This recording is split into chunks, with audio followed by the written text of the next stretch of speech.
On a été appelé sur une fuite d'une citerne d'acide chlorhydrique, un produit très corrosif qui s'évacuait aussi bien en gaz qu'en liquide.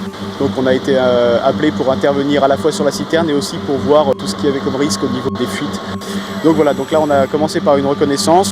Donc on arrive sur la cuve, on voit déjà tout le danger, tout ce qui constitue un danger au niveau de la cuve, au niveau autour de la cuve et ensuite au niveau des effluents. En fait on utilise ce qu'on appelle le principe source-flux cible, on regarde la source du danger, ensuite le flux qui s'en écoule et ensuite les cibles qui sont concernées. Donc bien souvent c'est les populations, l'environnement, etc. On a mis en place un rideau d'eau pour arrêter le flux gazeux et ensuite on s'est occupé donc de colmater la fuite et de limiter en fait les effets des effluents qui s'en échappent. Au niveau personnel, on est équipé avec des tenues de sécurité donc, qui sont étanches au gaz, au liquide, avec des appareils respiratoires isolants, donc tout simplement des bouteilles d'air.